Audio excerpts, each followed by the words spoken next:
Hello નમસ્કાર મિત્રો, આજે આપણે જોઈશું એમકોમ સેમિસ્ટર 3 બિઝનેસ રિસર્ચ એપ્લિકેશનમાં ટી ટેસ્ટનો બીજો દાખલો જોઈએ. અહીં એક મેદાન પર બે ઘોડા એ અને બી દોડે છે. તેના દોડવાનો સમય સેકન્ડમાં નીચે મુજબ આપેલો છે. એ ઘોડો અને બી ઘોડો 28, 30, 32, 33, 33, 29 અને 34. બી ઘોડો 29, 30, 30, 24, 27 અને 29. તો કહી શકાય કે ઘોડો એ ઘોડા બી કરતાં ઝડપી છે. હવે આપણે એક પૂર્વ ધારણા નક્કી કરી લઈએ કે H0 equal to U1 U2 અને H0 1 equal to greater then you, એટલે કે ઘોડો એ બી કરતાં ઝડપી છે. હવે આપણે આ એની રકમ છે તે અહીં આગળ આપણે એને XI કહીશું, એટલે કે XI1. એના અહીં આગળ રકમ લખતા જઈશું 28, 30,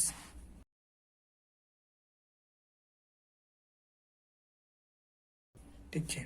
તો હવે અને અહીં આગળ N1 લખીશું. તો N1 કેટલા છે? એ 1, 2, 3, 4, 5, 6 અને 7. તો અહીં 7. અહીં આગળ આપણે DI શોધવાનું છે. DI is equal to XI minus E. તો અહીં આગળ એ ધારવાનું છે આપણે આમાંથી ગમે તે એક. તો આપણે ધારીએ છીએ 33. અને હવે આપણે એની ગણતરી કરીએ. પહેલામાં આવશે -5, પછી 3,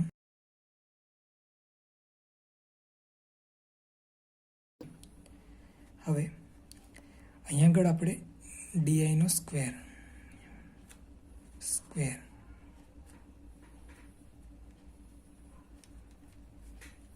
5 નો 25. આ બધાનું આપણે ટોટલ મારીશું તો આવશે 50, એટલે કે 52. આનું ટોટલ મારીશું તો -12. આનું ટોટલ મારીશું 219.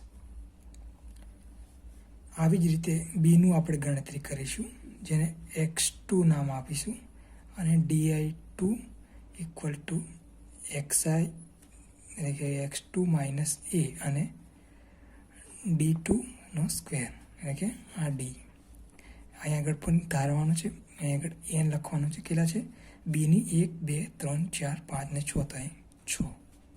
એ ધારીશું. પહેલાં આપણે બીની રકમ લખીએ.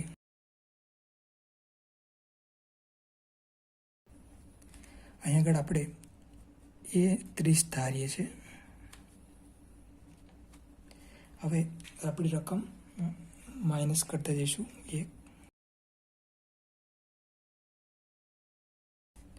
એનો સ્ક્વેર કરતા જઈશું 1, 3 × 36, 9, 1. આનું આપણે ટોટલ મારી દઈશું. હવે બધાનું XIનું ટોટલ X2નું 169.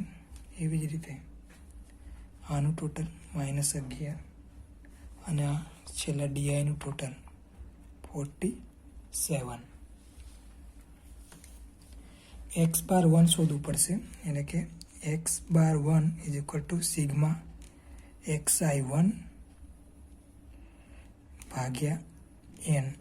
પહેલાં આવશે 219 ભાગ્યા 7. N 7 છે. આવશે કેટલા? તો કે 31.29. હવે XI2 શોધી લઈએ. સિગ્મા XI2 ભાગ્યા N2 કેટલા છે? 169 ભાગ્યા 6, 28.17. હવે આપણે એસ સ્ક્વેર શોધવા માટે 1/n1 વત્તા n2 માઇનસ 2 છગડિયા કૌંસમાં સિગ્મા xi 1 માઇનસ x બાર 1 નો હોલ સ્ક્વેર વત્તા સિગ્મા xi2 નો માઇનસ x બાર 2 નો હોલ સ્ક્વેર છગડિયો કૌંસ પૂરો. હવે આપણે કિંમત એટલે કે બીજી રીતે એનું સૂત્ર સૂતું પાડીએ તો 1n1 વત્તા n2 માઇનસ 2 છગડિયા કૌંસમાં સિગ્મા di 1 નો સ્ક્વેર માઇનસ સિગ્મા di 1 નો સ્ક્વેર ભાગ્યા n1 વત્તા સિગ્મા di 2 નો સ્ક્વેર માઇનસ સિગ્મા d2 નો હોલ સ્ક્વેર ભાગ્યા n2 છગડીયો કૌંસ પૂરો. રકમ મૂકતા જઈશું એક એવા ને એવા. n1 અને n2 આપણે મળ્યા. કયા મળ્યા? તો કે 7 અને 6. તો અહીંયા આગળ 7 વત્તા 6 માઇનસ 2 છગડીયો કૌંસ પૂરો. di1 આપણે શોધ્યા. કેટલા મળ્યા? તો કે આપણને મળ્યા 52 પછી માઇનસ di કેટલા મળ્યા? તો માઇનસ 12 નો સ્ક્વેર ભાગ્યા n1 એટલે કે 7 વત્તા di2 નો સ્ક્વેર એટલે કે આપણને કેટલા મળ્યા? તો કે 47 આપણે અહીંયા આગળ જ્યાં શોધ્યા છે એટલે કે 47 માઇનસ અને એનો di એટલે કે માઇનસ 11 નો સ્ક્વેર ભાગ્યા n2 એટલે કે 6 છગડીયો કૌંસ પૂર્ણ. હવે આપણે આ બધાની ગણતરી કરી દઈએ તો આનું આવશે 11. હવે 12 નો સ્ક્વેર 144 ભાગ્યા 7 એટલે કે 52 માઇનસ એટલે કે 144 ભાગ્યા 7 કરીશું તો 20.57 વત્તા 47 એવા ને એવા માઇનસ 11 નો વર્ગ એટલે કે 121 ભાગ્યા 6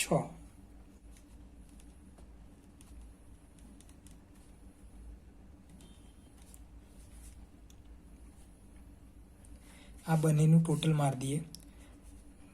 52 માંથી 20 જાય તો 20.57 જાય તો 31.43 વત્તા 47 માંથી 20.17 જશે તો કેટલા રહેશે? 26.83. આ બેનું ટોટલ મારીશું અને 11 ને આપણે ભાગી કાઢીએ એટલે કે 1/11 કરીશું તો આપણને મળશે 0.091 અને આ બેન ટોટલ મારીએ તો આવશે 5826. બંનેનો ગુણાકાર કરીએ તો આપણને મળે 5.3017. આ મળ્યા આપણા એક્સ સ્ક્વેર. હવે આપણે જે એસ સ્ક્વેર મળ્યા છે એની કિંમત છે 5.3017.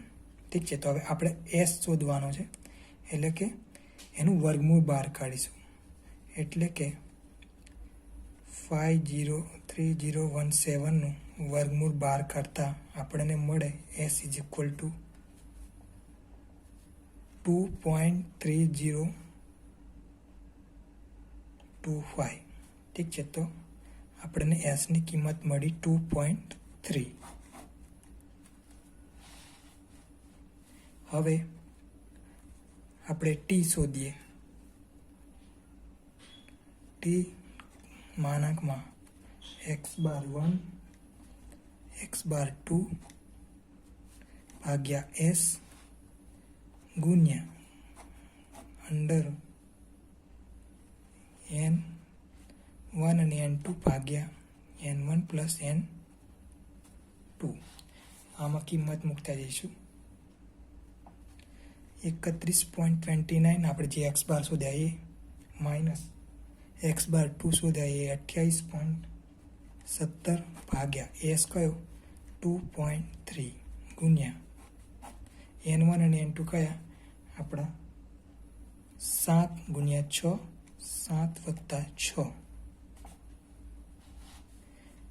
હવે 31માંથી 28.17 જશે તો આપણને મળશે 3.12 ભાગ્યા 2.3 ગુણ્યા અહીંયાની કિંમત આવશે 7 ગુણ્યા 6 ભાગ્યા 7 વત્તા 6 કરવાના છે અને અંડર બહાર કાઢીશું એને તો આપણને મળશે 1.797. આ બંનેનો ભાગાકાર કરીશું તો આપણને મળશે 2.44. હવે આપણે ડી એફ શોધવાનું ડિફરન્સ N1 વત્તા N2 માઇનસ 2 તો કેટલા આવશે તો કે 7 વત્તા 6 માઇનસ 2 બરાબર આવશે 11. તો ટી ટેબલ વેલ્યુ બરાબર ટી 11.5ની સાર્થકતા પ્રમાણે આનું આપણે ટીનું ટેબલ જોઈએ. અહીંયા આગળ 11 છે, આ ટી ટેબલ છે તો અહીંયા આગળ આપણે એનની સંખ્યા 11 અને એનું 5 એટલે કે 5ની સાર્થકતા પ્રમાણે જોઈએ તો આવે 2.201 એટલે કે અહીંયા આવશે એની 2.201. ટેબલની કિંમત છે 0.5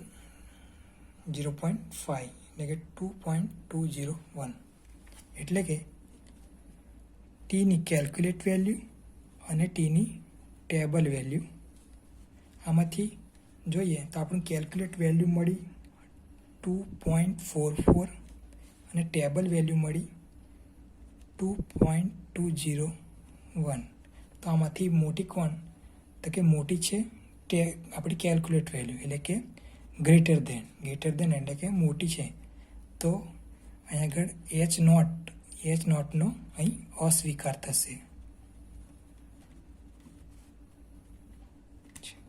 અહીં આગળ આપણો દાખલો પૂર્ણ થાય છે.